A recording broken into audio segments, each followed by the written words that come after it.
Assalamualaikum warahmatullahi wabarakatuh. Sahabat dimanapun berada, kita berjumpa kembali bersama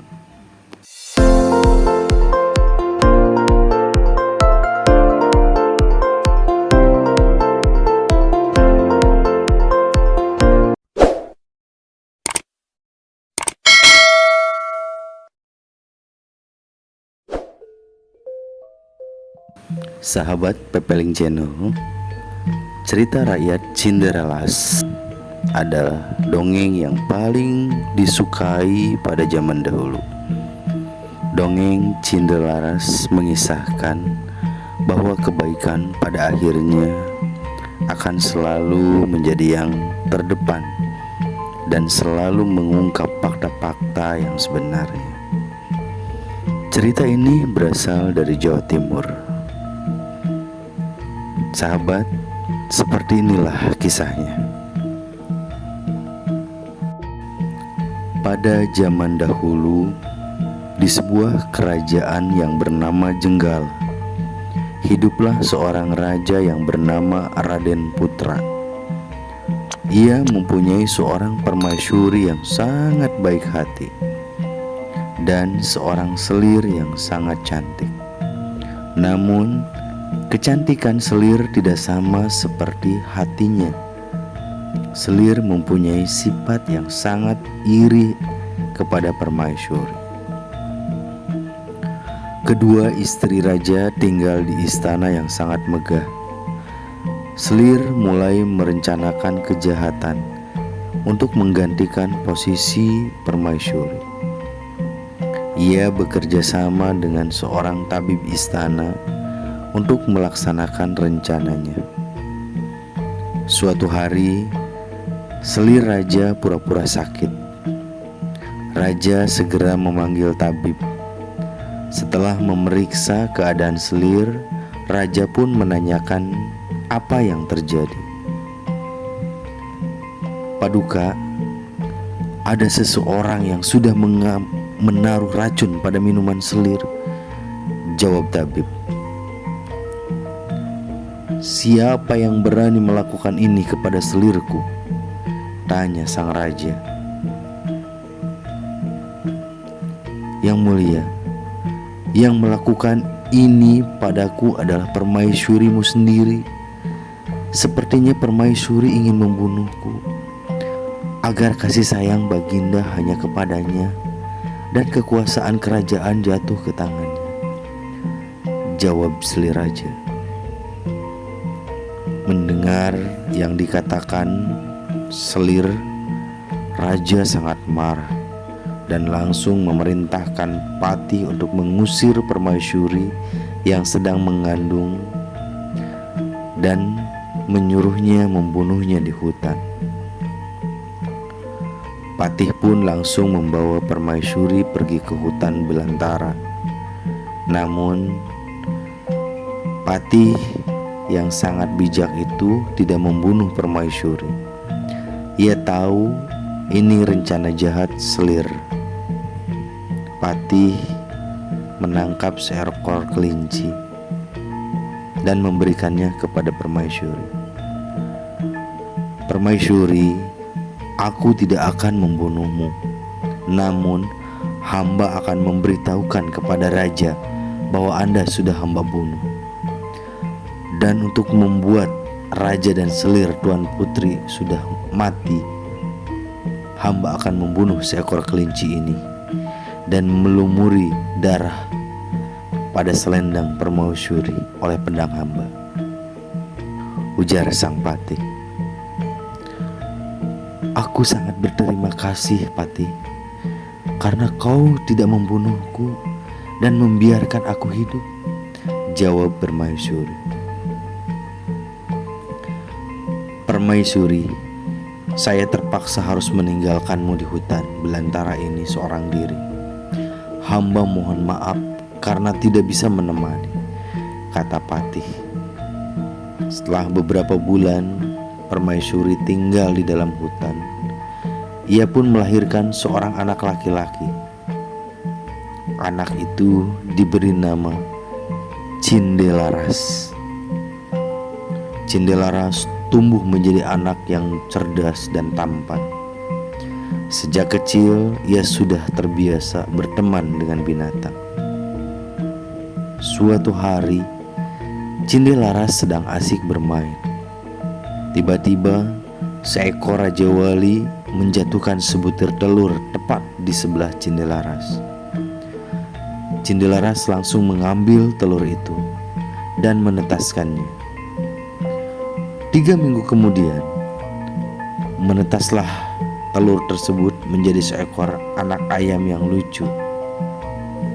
Cindelaras merawat ayam tersebut dengan sangat baik. Tubuh ayam itu terlihat kuat dan kekar. Paruhnya kokoh dan runcing seperti paruh burung Raja Wali. Kedua kakinya kekar berotot dan memiliki kuku yang runcing tajam seperti kuku Raja Wali. Namun, suara kokoknya sangat berbeda dengan ayam-ayam lainnya. Suara kokoknya sangat aneh. Kukuruyuk, tuanku Cindelaras, rumahnya di dalam hutan belantara. Atap rumahnya terbuat dari daun kelapa. Ayahnya Raden Putra, Raja Jenggala. Bunyi kokok ayam Cindelaras. Cindelaras sangat terkejut dan langsung menunjukkannya kepada ibunya. Permaisuri pun merasa senang terkejut mendengar suara kokok si ayam. Ia pun langsung menceritakan siapa ayahnya dan mengapa mereka tinggal di dalam hutan. Mendengar cerita ibunya, Cindelaras memutuskan untuk pergi ke istana bertemu dengan ayahnya. Awalnya, ibunya tidak mengizinkan Cindelaras pergi. Namun, ia terus memaksa setelah ibunya mengizinkannya pergi. Ia langsung berangkat ditemani ayam jantannya. Di tengah perjalanan, Cindelaras bertemu dengan orang-orang yang sedang mengadu ayam. Mereka melihat Cindelaras membawa ayam jago dan mengajaknya ikut menguji kehebatan ayamnya. "Hai kau, apakah berani adu ayam dengan ayam jagoku yang kuat ini?" ujar mereka. "Baiklah," jawab Cindelaras. Ternyata ayam jantan milik Cindelaras dapat mengalahkan lawannya setelah beberapa kali diadu. Dan ayam Cindelaras tidak dapat dikalahkan oleh ayam-ayam yang menantangnya.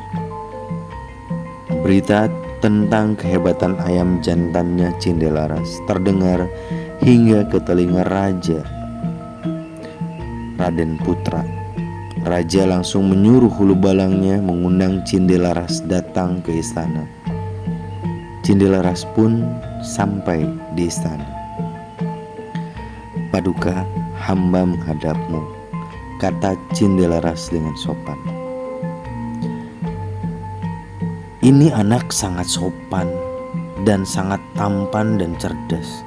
Sepertinya bukan dari kalangan rakyat biasa," ujarnya dalam hati Raden Putra.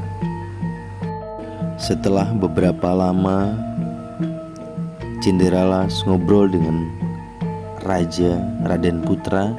Akhirnya diadulah ayam jantan milik Cindelaras melawan ayam jantan milik Raja. Namun Raja mengajukan satu syarat kepada Cindelaras. Jika ia kalah, ia harus bersedia menyerahkan ayam jantannya dan kepalanya dipancung. Namun jika menang, Raja Raden Putra akan memberikan setengah kekayaannya. 2 ekor ayam jantan bertarung dengan sangat gagah. Dalam beberapa menit, ayam jantan milik Cindelaras dapat mengalahkan ayam jantan milik Raja. Penonton pun bersorak memberikan selamat kepada Cindelaras. "Baiklah, aku mengaku kalah. akan aku serahkan setengah kekayaanku menjadi milikmu, Cindelaras. Namun, siapa kamu sebenarnya? Ujar sang raja. Cindelaras langsung membungkuk dan membisikkan sesuatu kepada ayamnya. Beberapa menit kemudian, ayam jantan tersebut mengeluarkan suara. Kukuruyuk, tuanku Cindelaras, rumahnya di dalam hutan.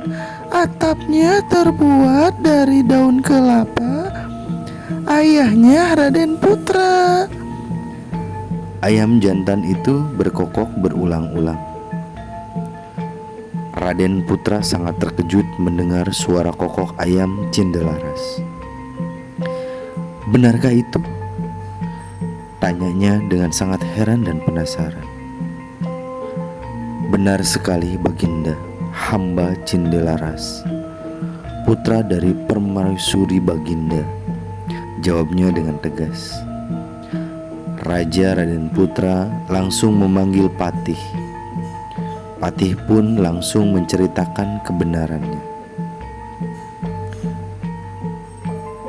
Aku sudah melakukan kesalahan dan memberikan hukuman kepada permaisuri yang tak bersalah.